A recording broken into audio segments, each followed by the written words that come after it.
Good evening everyone and welcome to the second edition of Disruptors Virtual Demo Day.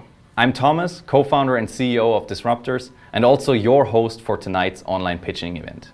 We're honored to have all of you joining us this evening to experience the product demonstrations of our 8 startups graduating from the second batch of the Disruptors Accelerator. This time, over 450 startups from founders in 60 countries across the globe have applied for a spot within the Disruptors Accelerator. We've cherry-picked 8 startups out of the pool of applications who are not just developing truly innovative solutions, but also having a strong team to execute their vision. From Berlin to Milan, from London to Bangalore, our courageous founders based in various parts of the globe are excited to share their disruptive technologies with you this evening. For those of you who are new to our community, Disruptors is a data-driven startup accelerator. We combine technology and human capital to identify hidden entrepreneurs all over the globe and tailor individualized venture development programs around their unique strategic needs. Our program is running 100% online, which enables us to not only find the best startups out there, regardless of their geographical location, but also to attract top global business experts to work with them during the course of the program. And that's also why I would like to take this opportunity to say personally thank you to all of the mentors and coaches who took part in this batch and helped our founders grow their business metrics, elevate their pitching skills, and sharpen their fundraising strategy. You guys are the essence of this program. During the very intensive 5 weeks, our cohort startups were challenged on basically every aspect of their business. From how do you reach 100 users that actually love your product to how much money do you really need to raise? Because Disruptors is a funding-focused program, our goal is to empower global founders to secure seed funding by matchmaking them with relevant investors who can actually add a tangible strategic value to their specific business. Over 26 prominent European VCs have hosted individual online sessions throughout the program with our cohort startups that match their investment scope, with the goal of providing them with constructive feedback and examining them as potential investment cases. Therefore, I would like to say thank you to all of the VCs who participated in those sessions. It was a real pleasure to work with you. And now it seems like the perfect time to shift the focus to the real stars of this evening, the 8 startups who will present their exciting solutions. The structure of the pitching sessions is super easy and straightforward. Each team will have 5 minutes to pitch. After half of the pitches, we will take a short break to officially announce the next evolution of Disruptors and introduce our first of its kind venture development platform, the Disruptors Campus, which will enable millions of future founders to transform their ideas into reality. Afterwards, we will hear the remaining 4 startup pitches. Whenever you want to learn more about one of the teams, please do not hesitate to reach out directly to the founders via the provided contact details in the live stream description below.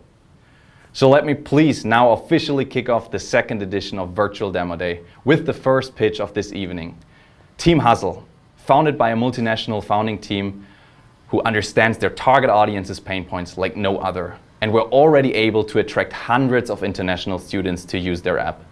I would like to hand over the stage to Ingmar, co-founder and CEO of Huzzle, joining us this evening from Munich, Germany. Stage is yours, Ingmar. Thanks, Thomas. I'm Ingmar, and together with Parham and Amit, we're changing the way students build careers. In the last 4 months, we asked over 100 students what their biggest problems are when it comes to dealing with their career. And whilst we've identified 5 concrete problems, you can sum them up in one word: lost. Students are lost because there are so many sources where they can get their career opportunities from that they have constant fear of missing out. And this word describes a whole generation. It's been elected as the #1 youth word in Germany. Now we've managed to get our hands on some exclusive footage of National Geographic filming a student that's currently trying to enter the world of work. And this is what it looks like. Because of this, we're building Huzzle. You can imagine Huzzle as Instagram, but for your career. So let me show you around. The first key feature we have is completely personalized career feed. We crawl directly from companies' career pages and publish the content that's relevant to students on Huzzle. As students, you don't want to go through long job descriptions. We let algorithms read through them for you, so you only see the relevant stuff that matters to you. If you apply for a position, we want to enable you full transparency so you can see where you currently stand as a candidate. And we want to connect you with career consultants. These are people in your age that have an edge because they have landed the position that you want to be in. And they can easily help you do the same. And finally, we want to give you transparency over career paths. So you can simply set your goals and we'll show you the most typical path to reach these goals. All right, let me address the elephant in this room. How are we different from existing solutions in the industry? How are we different from all these startups that have tried to succeed in this space before? The main difference is that while all these other companies are focusing on career based on intent, we see career as based on interest. Now, what does this mean? When you go to a current job board like Monster, Indeed, Glassdoor, and so on, the first key feature you see is a big search bar.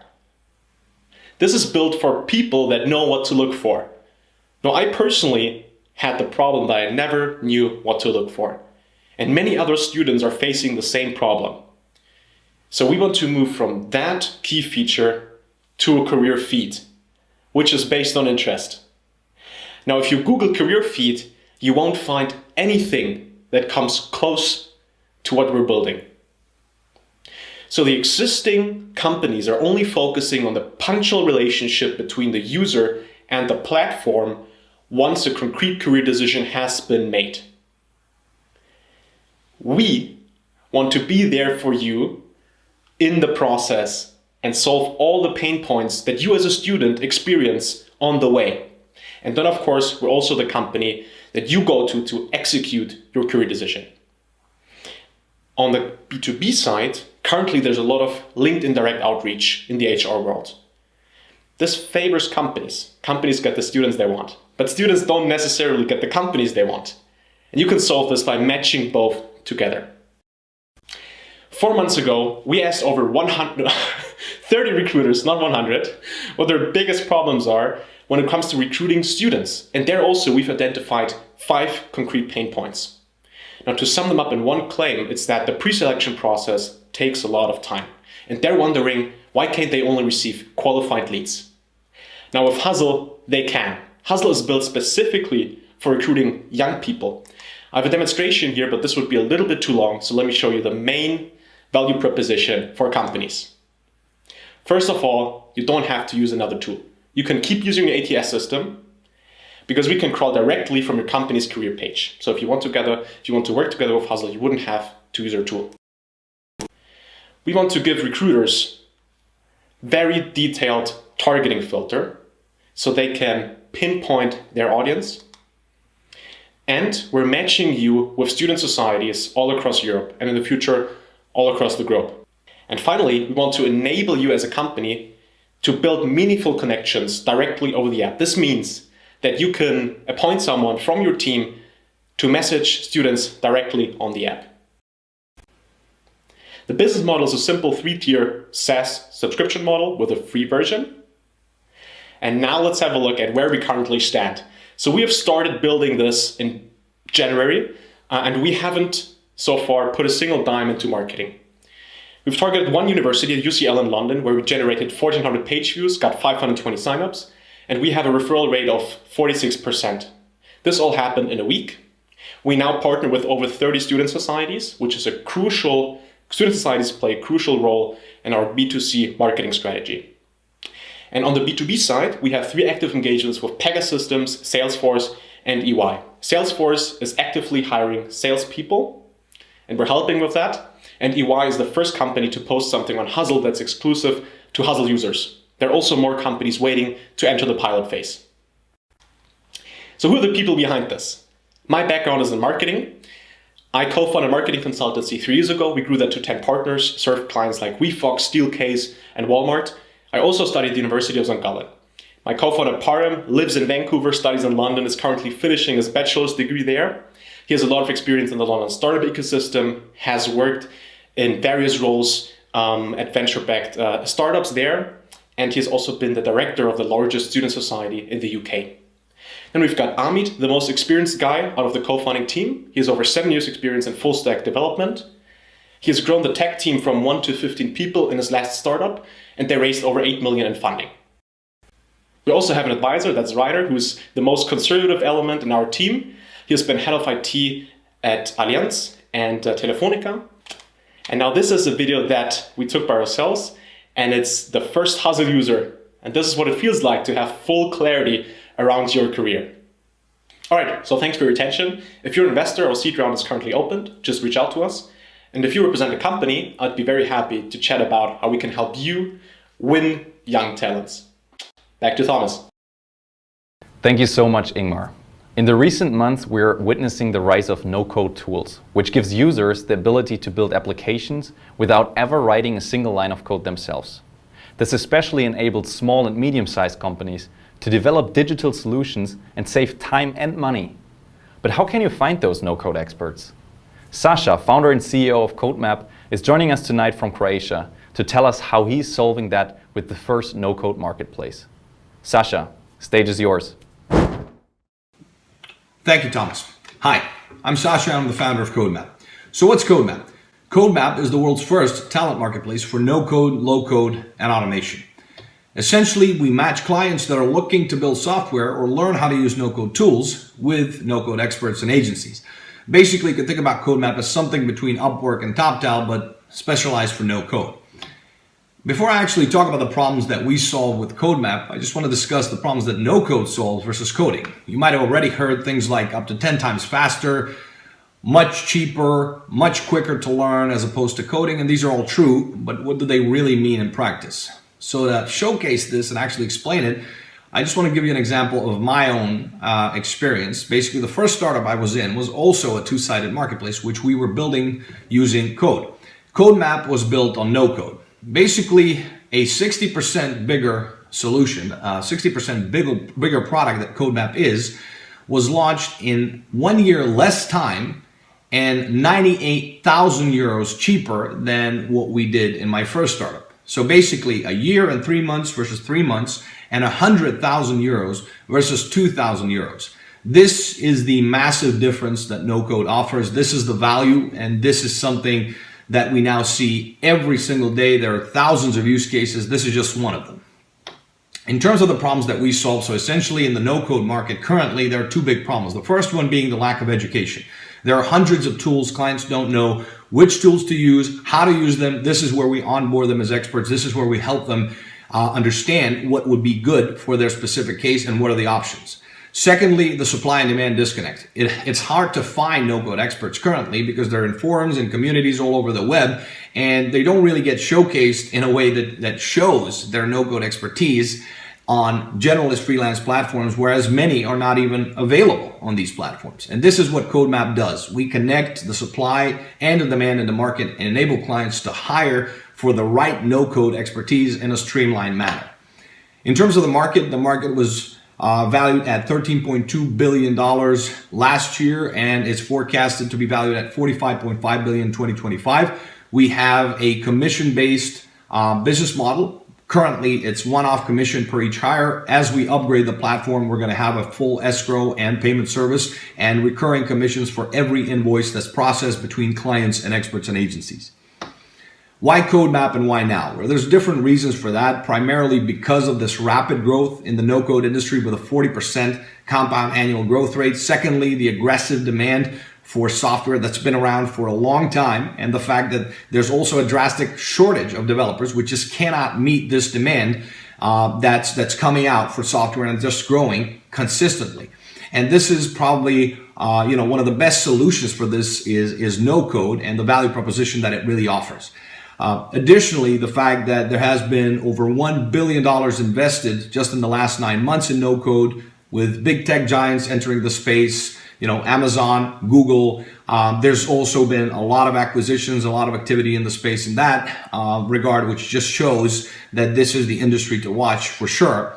And the last thing is about really the future of remote work. Basically, the explosion of the creator and gig economies, the millions of millennials that are entering the freelance workforce, and just this huge push for remote work that was, that came essentially as an even bigger consequence of COVID, even though it was present before. These are all things that are actually supporting our value proposition and sort of aligned with the direction that we want to go in with Codemap.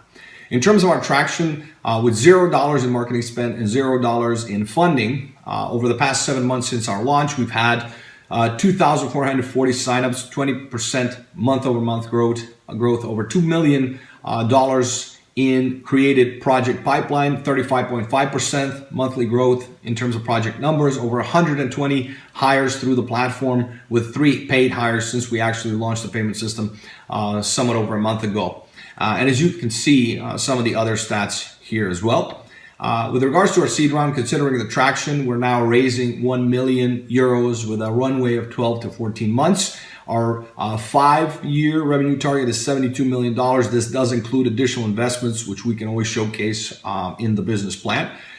We believe that tooling is the future of tech, and our vision for Codemap, basically Codemap being an aggregate of supply and demand for services and talent in the tech industry that's transitioning to no-code, meaning that in the future you will look at tool experts and software experts as opposed to just experts in specific fields. It will all sort of come together as technology or tool experts, and the whole space will just be further propelled by some of these big factors like remote work, flexible teams, self-employed or contract workforce, and just the gig and creator economy that we believe is going to have a massive contribution also on our success and how we do, and basically just support the vision that we have for Codemap. In terms of our team, myself, I have 5 years of management and strategy consulting experience with 4 years of business development experience. Our co-founder and chief marketing officer is Goran Vucelic, who's an ex-KPMG consultant with 5 years of finance and auditing experience and 4 years of digital marketing experience. Karl Mamic, he's our co-founder and CTO with 7 years of software development experience and 2 years in software engineering. Thank you very much, and back to you, Thomas. Thanks. Many thanks, Sasha. As the former head of data science at HSBC Bank and VP at Barclays, our next founder is an absolute expert when it comes to multilingual customer chatbots and left the comfortable life of a corporate executive to develop a truly revolutionary solution. Joining us from London, UK tonight, Jarvis, please tell us more about your solution. Stage is yours. So thank you, Thomas. Hi everyone, I'm Jarvis, we're Algomo, and we make customer service multilingual. So the majority of new internet users do not speak English. This means that every company that wants to grow internationally has to support the customers in their native language. And to do that, companies have 2 options: adding more human agents to support every new language, which is very expensive, or adding more automation, like chatbots, who generally don't really work and are quite expensive in a multilingual setup. How do I know that? So I used to be the lead data scientist that created HSBC's global chatbot framework 2 years ago.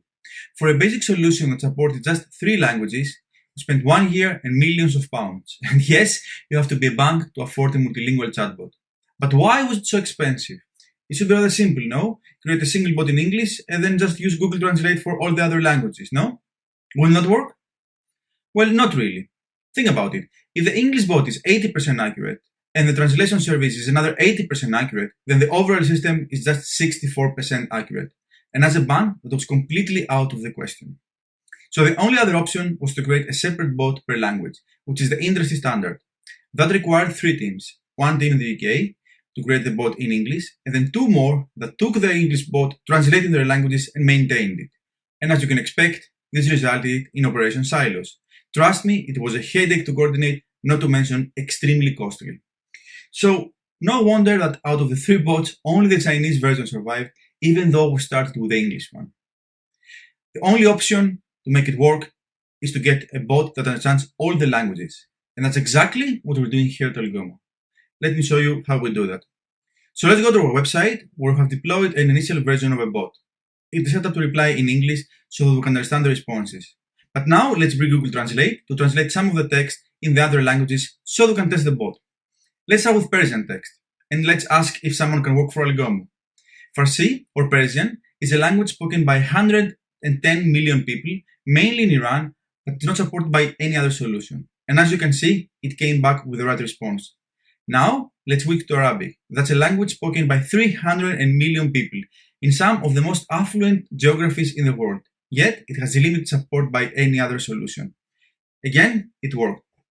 How about Punjabi? That's another language spoken by 100 million people globally. It has no support at all by any other vendor. But now, instead of English, we'll try to get the bot to reply back in Spanish to test the multilinguality version. And as you can see, this again worked. So what you just saw would not have been possible 2 years ago. However, thanks to recent advances in deep learning, we have developed a unique technology that understands the meaning of phrases regardless of the language. What is more, our deep learning models can achieve more with less. For example, with just 150 training samples, we get the same accuracy that traditional models achieve with at least 20,000 samples. This is more than 100 times better. So, by creating a single bot that works in all languages, we help companies expand internationally, faster, cheaper, and more importantly, with no more operational headaches. But this is only half of the story. Algomo is the only technology with native support in 109 languages. We're talking about 109 languages that you see on your screen. This is more than Google Translate. And all of this with a single AI trained once without translating any of the training data. So as you might expect, building this technology is not easy, but we're the right team to do it. Before HSBC, I was Vice President of Data Science at Barclays. My partner Chris led complex technical projects in leading organizations such as Deloitte. The strong combination of product and team helped us secure £260,000 in grants from the UK government. Algomo is currently in closed alpha, but our unique technology helped us secure a funnel of 30 pilots with neobanks, SMEs, travel agencies, even the public sector. And do you know how we got some of them? We scraped their frequently asked questions from their website, created a bot based on the information, and then we presented a ready-made bot to them. And if you ask someone if that would otherwise need months to create a bot, if they want to pay 10 times less to get one now, then sales is kinda easy. We know exactly how big the current market is. It's $37 billion. And as you've seen, we're already part of it. This market has plenty of competition with big players like IBM, Google, Amazon, Microsoft, etc. All these technologies, however, combined, they serve exactly 33 languages, which cover 4.6 billion people. Algomo supports an extra 76 languages, so we can reach an extra 1.4 billion people. These people live in emerging economies with rising middle classes. They have access to the internet, but unfortunately, no automated support in the native language. And I'm really excited to see how much bigger we can grow this $37 billion market. And I do know that for 1.4 billion people, we're practically a monopoly. And that alone should be a good reason to come talk to us. So thank you. We're Algomo. We make customer service multilingual. And that's it. Thank you. Back to you, Thomas. Thank you very much, Jarvis. Moving on to our last pitch before the short break. Plagiarism is one of the biggest challenges faced by universities and research institutes worldwide. Besart, our next presenter, is joining us from Kosovo to tell us how they have developed a revolutionary technology which is able to detect cross-lingual plagiarism better than any other solution available in the market. Besart, please take it away. Thank you, Thomas. Thank you, everyone, for having me here. I'm Besart Kunushevsi. I'm the founder and CEO at Crossplag, and Crossplag is the first cross-lingual plagiarism detection software. We've been trying to tackle plagiarism for quite some time, but we saw a bigger problem in this industry, and that we call plagiarism 2.0. What we mean by plagiarism 2.0 is that today students, writers, and researchers in general are able to translate content and submit that as authentic work without being caught. More importantly, more than 63% of students do not consider translating a fragment and using it without a source as plagiarism. So we thought a good solution to this problem should be a similarity detection tool that enables both single language and cross-language comparison abilities. That's why Crossplag aims to prevent plagiarism by eradicating these language barriers. How it works is relatively simple. You just have to submit a document in any written language and it will go through single language analysis, and then you can choose a foreign language for the cross-language analysis. The end result of this process is a similarity report, which is based on 4 years industry analysis. The similarity report includes both a single language and a cross-language report, with all other features regarding the interactivity between the student and the professor. In terms of technologies and archives and how we do all this is that we try to build everything in-house. In this regard, we have developed our own language-based crawlers. We also have third-party access to different archives. We also store user submissions when they allow us to, and we use a parallel system for machine translation, one that we have built ourselves, and the other one using a third-party API in order to provide a reliable service to our users at this point. In terms of the data and archives that we have, there are more than 70 billion web articles stored. There are more than 500 million documents, and we support more than 40 language pairs. In terms of the speed, we can cross-check 1,000 words within 100 seconds. Our proof of concept is separated in two parts. The first one, we provided our tool for the experts in this field to evaluate among 15 other tools. And from 2018 to 2020, we came up as a top 3 in single language and the only cross-language tool available in the market. On the other hand, we've been testing this with universities. Back in 2020, we provided our tool for all public universities across Albania. And Albanian language is very complex. And this shows you that we are able to even support complex languages like Albanian. And during 2020, our pilot was quite successful and all users and professors praised it.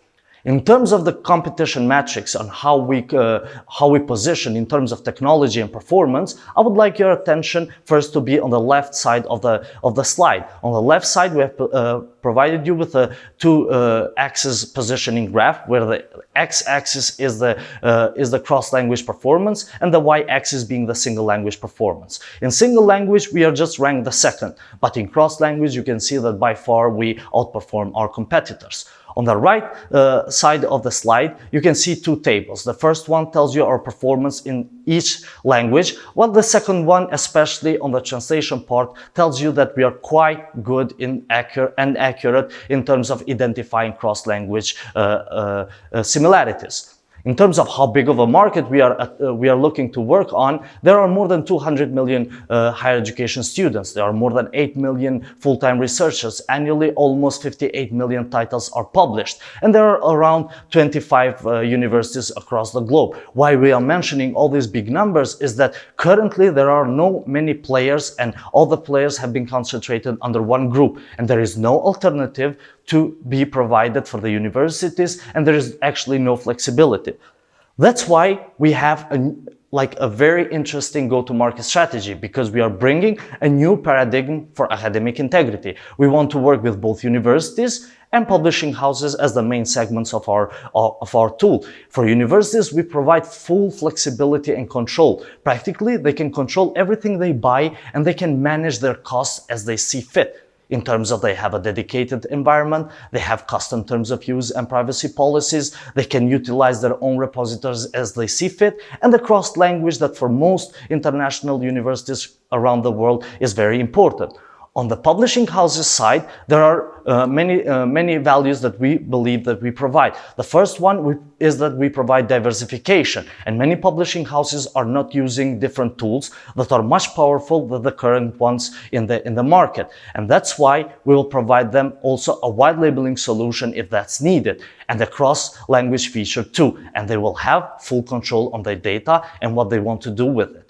In terms of the integration and the sales strategy, we want to integrate our platform as a platform initially, but also through APIs and plugins. In terms of sales, we will do both direct and channel sales strategy. In terms of milestones, what we have done so far and what we are looking to do in the future, we have launched the first version of Crossplag in 2018. In 2019, we signed some clients in Kosovo. In 2020, we launched the new version of Crossplag, and we piloted across Albania the Crossplag technology. This year, we are looking to raise seed funding and establish a strong sales team in Europe, Middle East and Africa. By next year, we're looking to have more than 2 million in revenues and operating at least 3 countries. And by 2023, we're looking to have more than 6 million in revenues and operating in at least 5 countries. The people who make this possible is quite small as a team. It's led by me, which I have a finance background and business background, and for the past 5 years I've been involved in software development. Alitin, who is the founding partner and investor, is actually a serial entrepreneur in education, and he's helping us in the expansion and go-to-market strategy. Aryel is working with the engineering sides, engineering aspect and the whole infrastructure, and we start with the visuals and creative side. The rest of the team supports us in the journey of software development, whether also in procurement advising, legal aspects and pedagogical aspects of our tool. So this is all about Crossplag. Thank you everyone for your attention, and please do not hesitate to contact me on the contacts presented below. Thank you. Thank you so much, Bessert. Super impressive technology. As we all know, we're experiencing a global entrepreneurial boom in recent years, with startups catalyzing economic growth and new jobs creation all across the globe. However, latest statistics show that 9 out of 10 millennials with a concrete business idea still do not start a business. But why is this the case? Well, we've asked them. Over the past year, we've interviewed over 1,000 potential entrepreneurs regarding the reasons stopping them from starting their own company. Surprisingly, the number one reason we kept hearing was quite simple. I just don't know where to start. If you're an aspiring entrepreneur based outside major metropolitans and develop startup ecosystems like Silicon Valley, Tel Aviv, or London, and you don't have access to business universities, accelerators, or startup events, you're basically left out of the startup game. And this is the reality of over 90% of aspiring entrepreneurs out there, especially if you are a female or minority, which results in an enormous entrepreneurial gap and global economic loss from unutilized entrepreneurial potential. So just think about all those brilliant minds out there who we're missing out every single day, sitting in rural America, East Europe, or in underdeveloped ecosystems in Asia, South America, or Africa, who don't have access to top universities or startup accelerators. Currently, they are left with a jungle of generic, redundant online resources. Just to give you an example here, if you're asking YouTube today how to start a business, you will find 1.3 billion videos. That's not the type of a solution that those future founders are searching for, causing a lot of them to simply give up before they've even started. More so, excluding all of those great minds also leads to a biased selection of venture capital deals. What do you think is the global percentage of venture capital investments that went to female-led startups in 2020? No need to Google it. It was 2.3%, meaning over 97% went to startups with male founders and CEOs. At Disruptors, we believe that talent is equally distributed, but opportunities are not. We believe that for every Elon Musk or Steve Jobs, there are thousands of entrepreneurs out there who are not able to fully realize their entrepreneurial potential due to the lack of access to education, capital, and growth resources. We also believe that technology has the power to change that.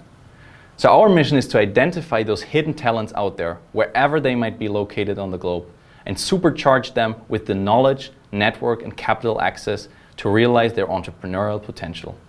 Over the past month, we've joined forces with entrepreneurship professors from leading European universities and tech experts from Boston Consulting Group to develop a first-of-its-kind online platform for future founders. We're excited to officially announce Disruptors Campus tonight, with the goal of helping literally millions of future entrepreneurs to turn their startup ideas into reality. So how does it actually work? If you're an aspiring entrepreneur sitting anywhere on the globe and you have an idea for a startup and a Wi-Fi connection, it's time for rock and roll. You simply sign up for the Disruptors Campus for free and are guided step by step through playful learning modules to turn your idea into a real business. It's basically like Duolingo or Babbel. Just instead of learning a language, you learn how to launch a startup. The unique thing is that at no point of time, you're just consuming content. Like you may know it from all available video courses or online resources. So the platform is really not built for those who just want to lean back and listen to some new input. Our campus is built for ambitious outliers who are passionate and hungry to learn all tips and tricks of Silicon Valley. In each module, you will learn something new based on real-life examples of hyper-successful companies like Tesla, Airbnb, or many more, then you will transform knowledge into action and execute important tasks on your own. In a third step, you will always receive direct feedback from the community of like-minded founders and startup experts to have a benchmarking where you're actually standing. So for example, you could have a module about identifying a target audience. On our campus, you will then see how, for example, Airbnb defined their first potential customers to understand the underlying theory. But then the really important part starts. What does this theory actually mean for your own business? Therefore, the next step is always transforming theory into practice and implementing the new learnings directly to your own business model. After executing, other users and experts will give you individual feedback if your answers have been good or bad, if it was understandable, and where you should focus on in the future. So you're working outside your own box from day one. The best thing is that our learning journey is powered by AI. That means it adapts to your individual knowledge and progress to create an interactive, hands-on learning experience. The best talents who are able to showcase great progress in the campus are offered a spot within the next batch of the Disruptors Accelerator. That way we are completely removing all possible biases when it comes to selecting our teams. It's not about your university degree. It's not about your geographical location or your gender. You're purely being evaluated on the progress and metrics you can demonstrate. It's really about democratizing access to business opportunities for global founders. But enough talking, let me show you what we've built.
I love that one.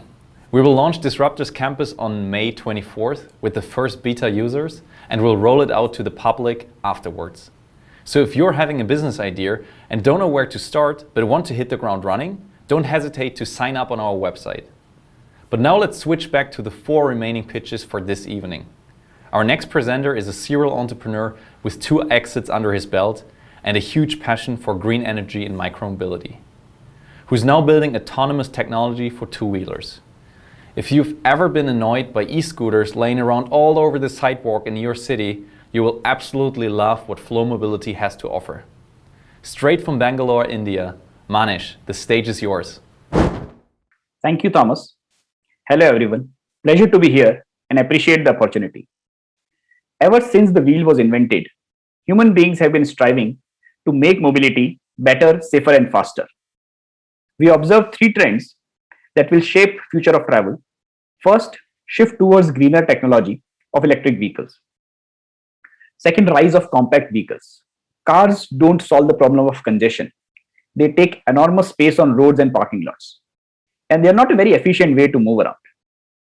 Using a 1-ton vehicle to move a 100 kg person is not the best use of energy that we have, especially when 70% of rides are with single person. And thirdly, all modes of commute in future will have autonomous capabilities to varying degree. Flo Mobility is creating a solution which is at the intersection of these 3 trends. We are building autonomous technology that will power compact EVs. The tech has multiple applications: micromobility, delivery bots for last mile delivery, warehouse operations, rescue bots for dangerous missions, and so on. There are numerous use cases where our tech can bring disruption. The first use case that we have identified to deploy our technology is travel in and around large campuses. We call it nano mobility. There are more than 100,000 large campuses across the globe: universities, resorts, townships, manufacturing plants, tourist spots where campus mobility is a challenge. There are fleet operators who offer scooters at these campuses to move around, but they face several challenges. Firstly, they need to make stations and distribute the fleet across the campus to ensure availability. Still, users need to walk 200-300 meters to fetch a scooter, and sometimes scooters are not available at all. On the other hand, on-ground workforce is engaged to manage and move the scooters around. They load scooters into a truck and reposition them to points of demand or charging points. And lastly, people often don't leave scooters at the right place, creating clutter, blocking sidewalks, and obstructing pedestrians. You might have seen sight of scooters lying around streets in your city. Flo Mobility has created a teleoperation solution using which scooters can be driven remotely. When we integrate our solution with Booking app, once a user books a ride, we get a notification with user's coordinates. The teleoperator takes control of the scooter and navigates it from parking station to where user is waiting for it. The cameras and sensors mounted on the scooter send the feed to teleoperator in real time and helps him to navigate. Once the scooter reaches user, teleoperator releases control and users can get on and zip away to his destination. Upon reaching the destination, he need not look for a parking place. He can leave the vehicle anywhere and we'll ensure that we bring it back to the parking station. By doing so, we help fleet operators get more revenue, reduce operations cost, and improve scooter life. Since the scooter is delivered to rider's doorstep, utilization increases by as much as 33%. By eliminating the need of large on-ground workforce, operations cost reduces by 40%. Onboard cameras and real-time alerts from sensors keeps vandalism and scooter misuse in check.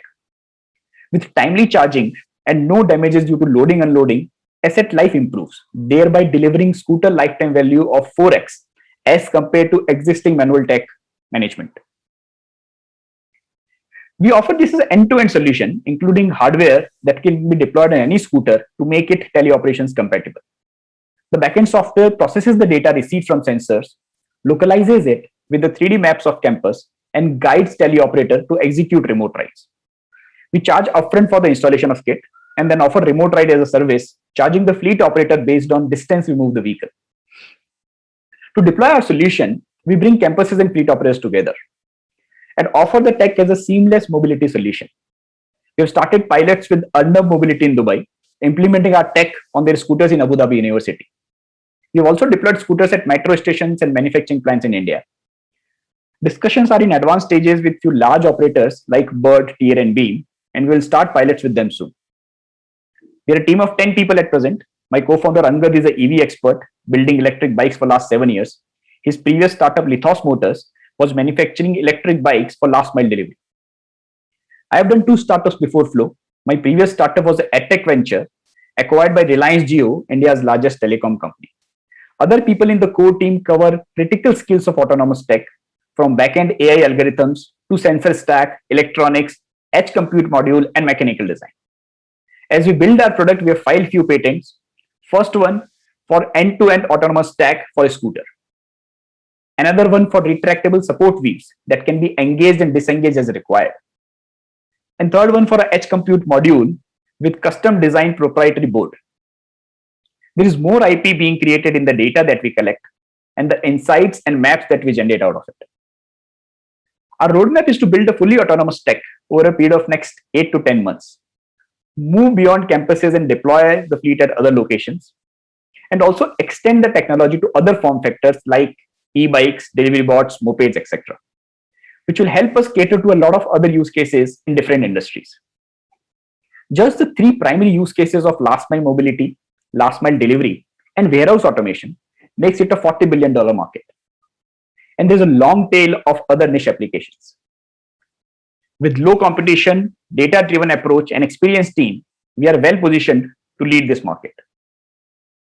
We are looking to raise seed round of funding, which will be used to build the product further, collect more data to establish our moat, and execute pilots across US, Europe, and Middle East. If you find this exciting and would like to partner in our journey as we redefine mobility, please do reach out. Looking forward. Thank you. Thank you, Manesh. Can't wait to see those autonomous e-scooters riding in the streets of Cologne. Amazing tech competencies combined with a solid sales strategy. What more can you ask from a startup? Aryel is the Canva for augmented reality, empowering global brands such as Porsche or Lavazza to take their marketing campaigns to the next level. Mattia, co-founder and CEO of Aryel, is joining us tonight from Milan, Italy. Mattia, please take it away. Hi Thomas, thanks for this opportunity and glad to be part of this journey today. I'm Mattia, co-founder and CEO at Aryel, a software as a service platform for managing and publishing augmented reality experiences without the need for coding skills or downloading apps. In this speech, I want to share with you the story of John. John is the owner of a web agency and he's looking for new ways to innovate the portfolio services of his company in order to differentiate it from the competition and to increase sales. In the current marketing scenario, the data tell us that the budget allocated to experiential marketing is constantly growing, and also due to the pandemic, there has been a real increase in the e-commerce world. But at the same time, more than 70% of users prefer to conclude a purchase in store. So it is clear that the future of all retail will have some online and offline components. And in this scenario, the question of John is, how can I help my clients incorporating innovative technologies in their marketing mix? John discovers that AR could be the technology he needs, and of course, he found some big player who adopted in their marketing strategy. But at the same time, he discovers some problems. In fact, there are different constraints with AR, which make it a not very accessible technology for small, medium companies, digital agencies, or freelancers in terms of budget and commitment required. Because the traditional process of AR consists of developing native apps, publish on the store, and access the content via the download of an app. This is not sustainable. So John found WebAR, which could solve this issue, and it is a new technology that allows users to experience AR via their smartphone without downloading any specific app. All user need is a custom URL to access the AR experience. In this market, John found different providers, but none of them are easy and versatile at the same time. And so in this market opportunity is where Aryel comes into play.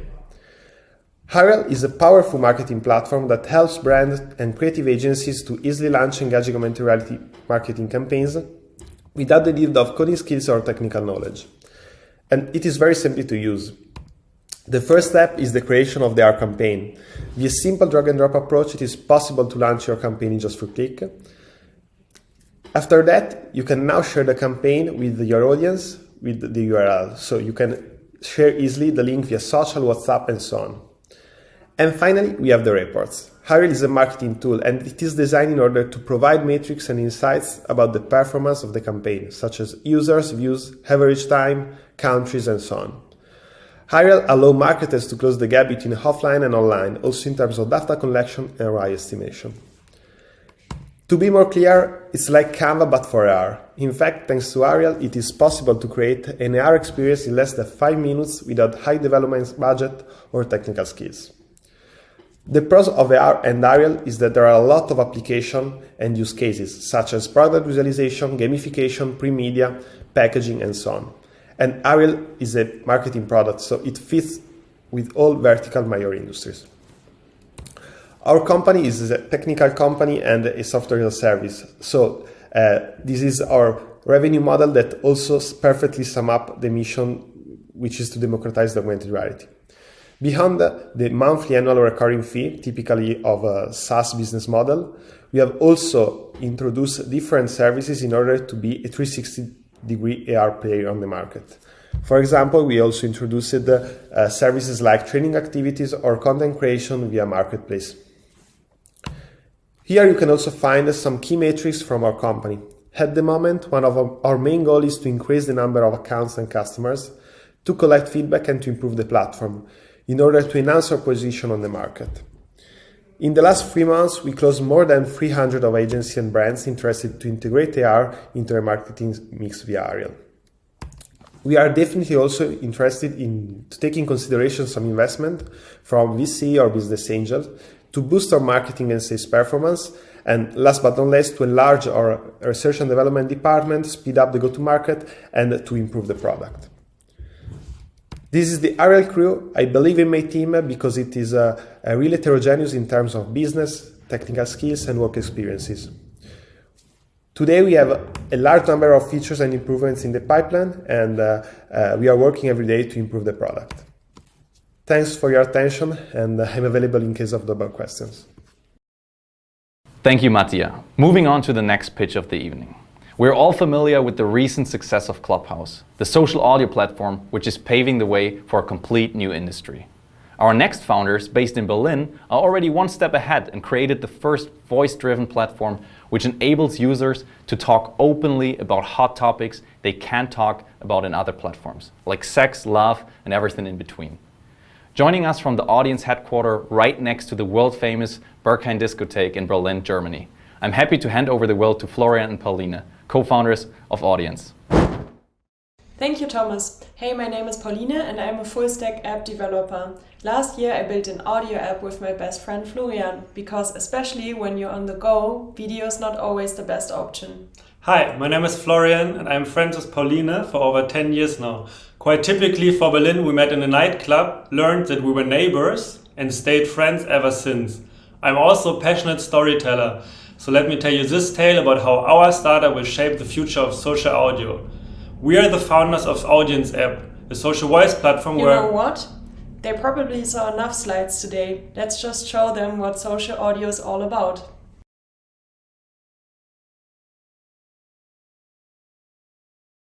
Right. The best stories are told without a camera anyway. I even learned in my journalism studies that up to 70% of all communication is just the tone of our voice. We do believe in that too. Telling stories just with your own voice is the purest and most human way of communication, since the cavemen sat around a campfire. With the advances in technology, luckily we do not have to sit in the small caves anymore to listen to some people telling great intimate stories. Today, audio is all around us, all the time. Like a new layer on our reality, basically. We listen to the radio and podcasts from strangers on Spotify, and we talk while walking or driving in a car, sometimes even to a car, and soon to our very own houses. Even without any pictures, you get the point. Audio will be the leading medium of the next decade.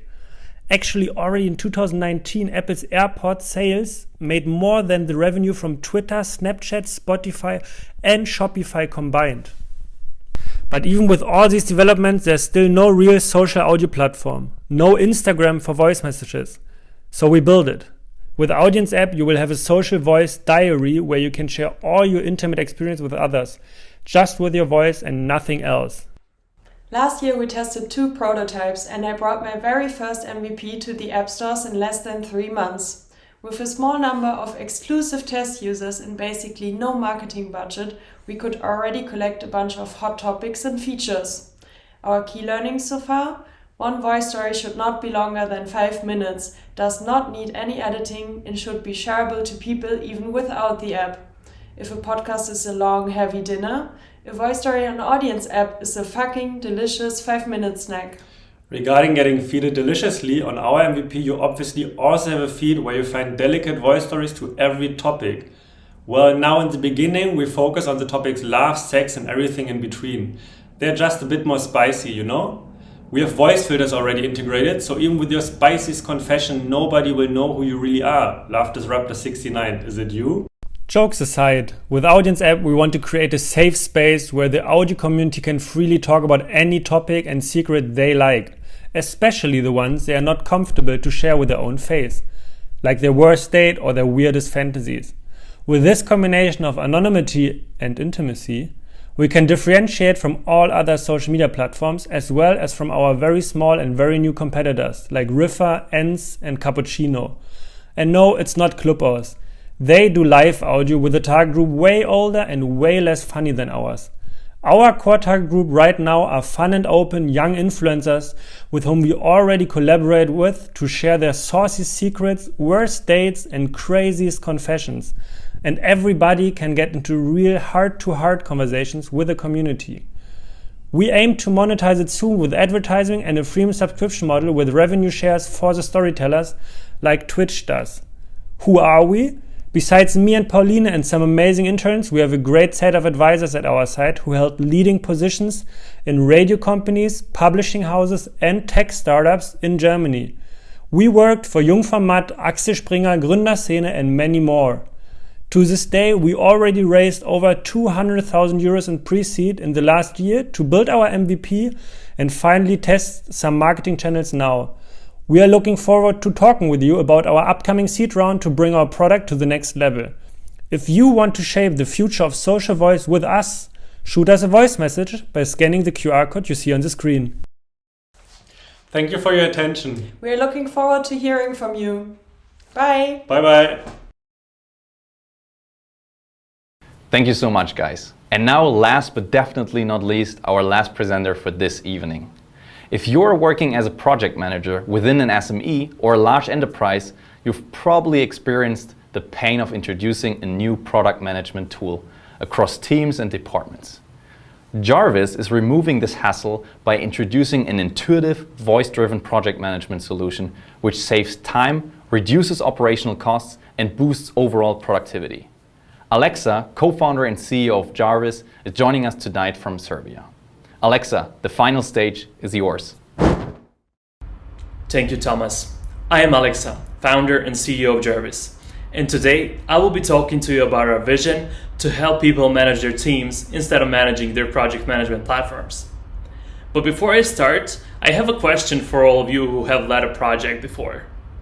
How many times per day have you had to ask a team member how far have they come?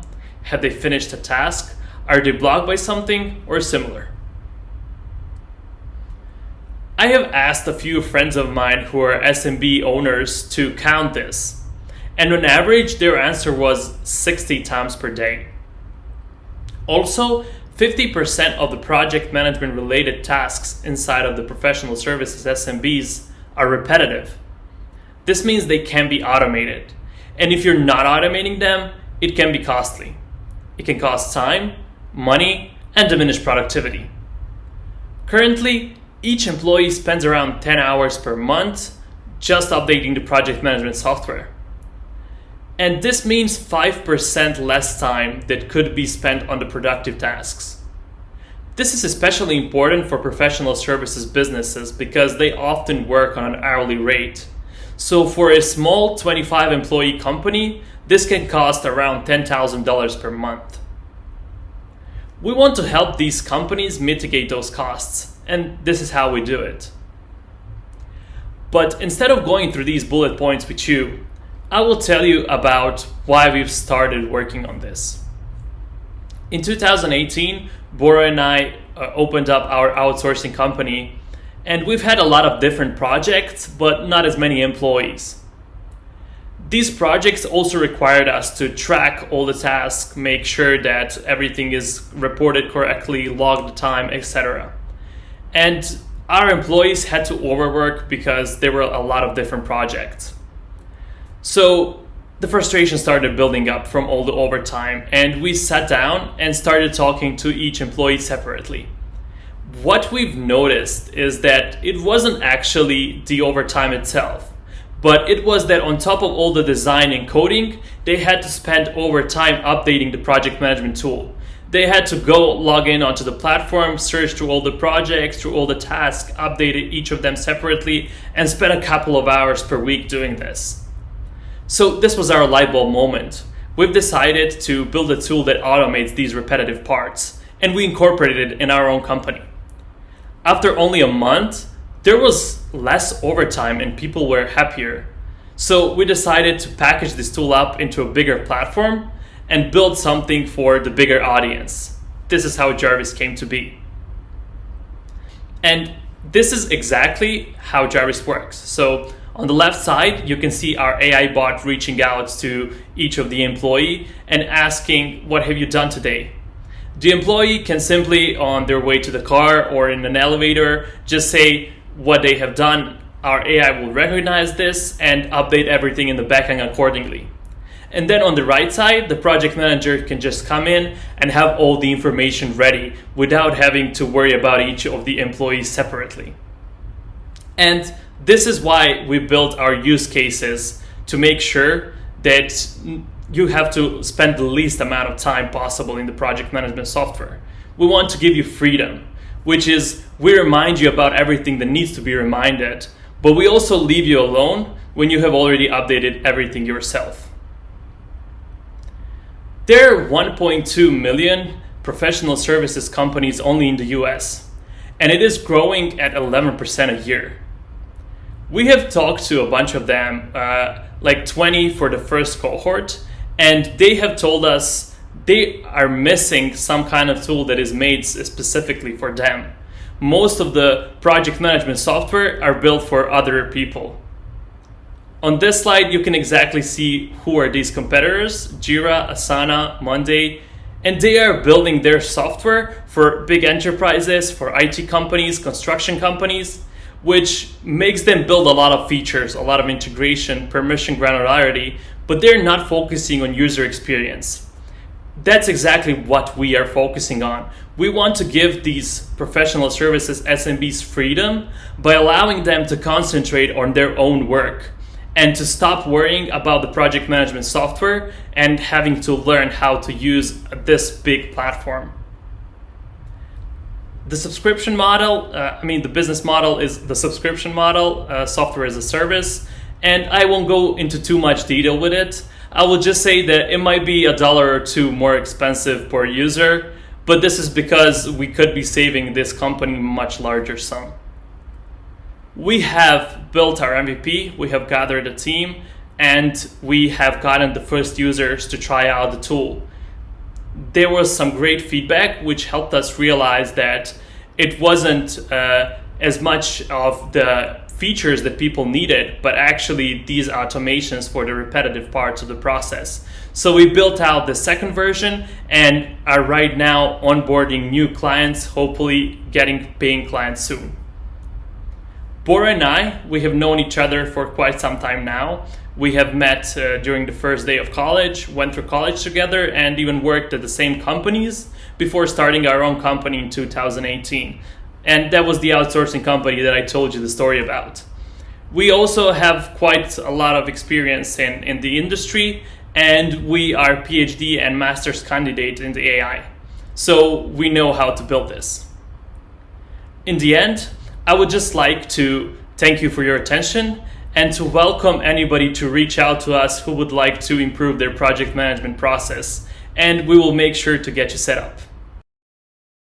With this final pitch of the evening, we're officially concluding the second edition of DISRUPTORS Virtual Demo Day. And I would like to thank all of you for tuning in tonight and really hope you enjoyed the pitches. In case you want to learn more about one of the startups, please don't hesitate to directly reach out to the founders or our core team.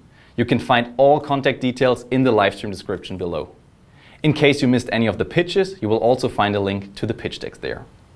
If you have a business idea yourself and want to hit the ground running, I encourage you to sign up to the DISRUPTORS campus today via our website. Other than that, there's nothing left to say. Thanks so much for tuning in tonight. I hope you enjoyed the show, and please sign up again for the next DISRUPTORS Demo Day. Goodbye.